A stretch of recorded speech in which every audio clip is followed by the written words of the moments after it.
With Devondre Campbell, he didn't play and he went into the locker room at some point. Yeah, he said he didn't want to play today. Play today? Yeah.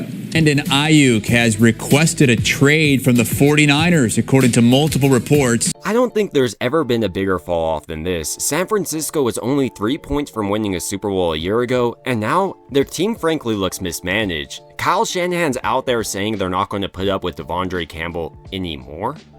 When someone says that, you move on.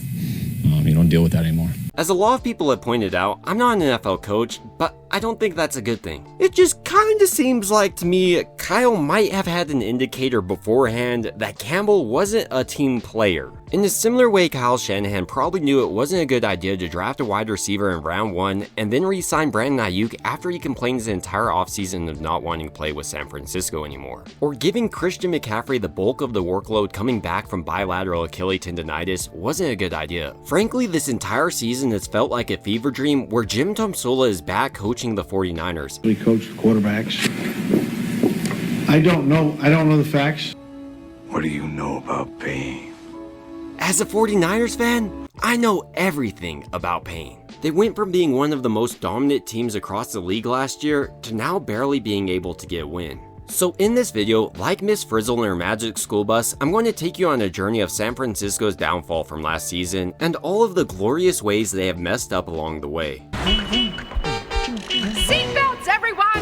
The 49ers, just days after losing the Super Bowl, firing their defensive coordinator, Steve Wilks. Our journey begins only 3 days after San Francisco's Super Bowl loss, where they fired Steve Wilks. Kyle Shanahan said after the decision, it's something he realized he had to do. By hindsight being 2020, Kyle Shanahan probably shouldn't have moved off Wilks. According to PFF, San Francisco had the highest graded defense across the league last year with him, and they were making big time plays. They had 22 interceptions last year compared to this year's 11. They also only gave up 20 touchdowns across the entire year last year through there, and this year they've already given up 17 with 3 games left. Wilks also knew how to coach his players up and get the most out of him. When you look at a player like Jair Brown, for instance, he looks completely different from last year. It almost was like Steve Wilks was coaching him up to be in the right position and tame his aggression. And it's not just the secondary that Steve Wilks helped, but also the rush defense. So far in the year, they've given up 19 rushing touchdowns, which is second most across the NFL, compared to 10 last year. So retrospectively, looking at this move from Wilks to Staley and Sorensen makes no sense to me, and I don't know how you can point at this and not say it's a major downgrade. As we progress though, this wasn't the only mistake Shanahan made this offseason. Brandon Aiyuk has requested a trade from the 49ers, according to multiple reports. As I was alluding to earlier, the contract negotiations between San Francisco and Brandon Aiyuk didn't appear to be panning out, so San Francisco drafted Ricky Pearsall in the first round. And while I understand drafting your future replacement for Brandon Aiyuk, I have no understanding of keeping Brandon Aiyuk after this. Especially after he's out there talking about wanting to play with Jaden Daniels and requesting a trade. This is more so the case when San Francisco has a glaring need at tackle or center on the offensive line. They could have upgraded either of these positions with this pick, and now with Trent Williams out, this move even looks worse. To go along with this point, San Francisco actually did draft a decent offensive lineman in Jarrett Kingston in the later rounds, but they decided to cut him, and almost immediately Carolina claimed him. He only gave up 2 pressures on 58 snaps this preseason, which was the same amount as Dominic Puni, their current starter. Speaking about preseason, we were told this offseason there was a battle for the quarterback 2 job behind Brock Purdy between Joshua Dobbs and Brandon Allen. Joshua Dobbs, in my opinion, was clearly the better quarterback this preseason. He was making all sorts of dynamic plays and really looked like he gave San Francisco the best chance to win. But Kyle Shanahan decided to go with familiarity at picking Brandon Allen, and so far in the year, he has a quarterback rating of 60.3 and a completion percentage under 60%. And most importantly, he led a losing effort against the Green Bay Packers in his lone start. The other major personnel decision I think Kyle Shanahan really messed up this season was starting Devondre Campbell over D. Winters. Early on, in my opinion, it was clear that Devondre Campbell simply wasn't the same player. He was being burnt like toast in coverage and just has lost his step since his All-Pro days. Meanwhile, Winters is an ascending young player. It's his second year in the league, and he has all the tangibles you want in a young linebacker. He ran his 40-yard dash in 4.49 seconds, and the way he plays reminds me of Dre Greenlaw. The worst part about this entire Campbell situation, with him walking off the field mid-game and everything, it does appear Kyle Shanahan knew about it in all seriousness before that this may become an issue. He said that he's not going to deal with that anymore, so that gives an indicator to me at least that Campbell was making his grievances known. But personnel decisions weren't San Francisco's only issue this year. On the offensive side of the ball, for instance, I noticed that once Spagnuolo laid out the defensive game plan for San Francisco last year, a lot of teams just copy and pasted it,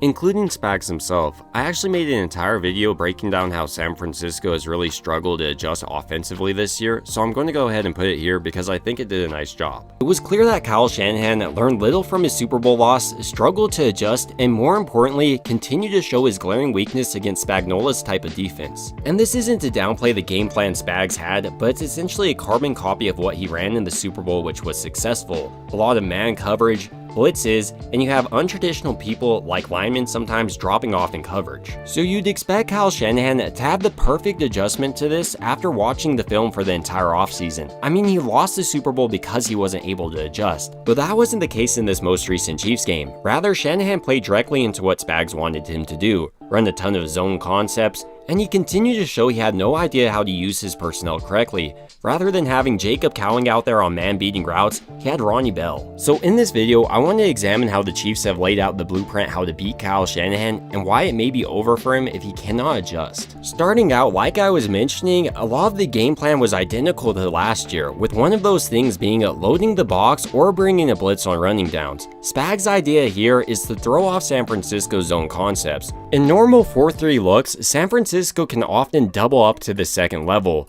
but because Spags is loading the box here, he's able to dictate his one-on-one matchups, with one of them being a nearly impossible hook block for Dominic Puni. In the normal circumstance, Puni would have the help of Brindle to actually execute on this hook block, but once again, because Spags loaded this box and brought this blitz, this play is dead before it even begins. Another key way the Chiefs defense was able to decimate Shanahan's running game was attacking how the backs actually are reading the play.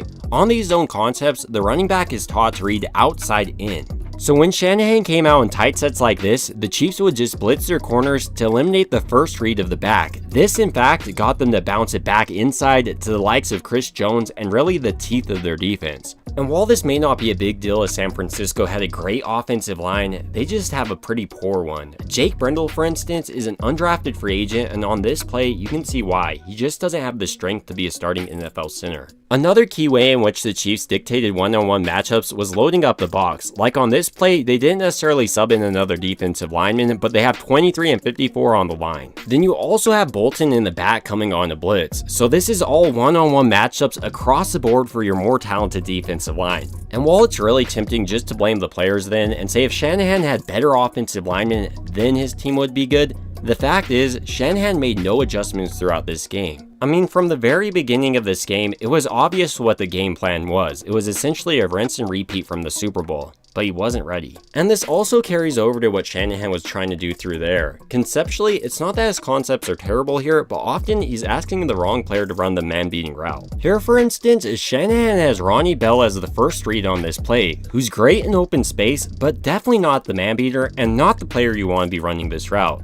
especially when the man on him is McDuffie. And before you say anything, I know that they were injured at this group, but they could have put in a guy like Cowing, or even Pearsall would have been more up to this task. And while these personnel decisions were definitely questionable, I think Shanahan was even worse in his pass protections on the day. I mean, when you're designing a game plan against a coach like Spags, you have to expect free rushers coming in on your quarterback, and account for them.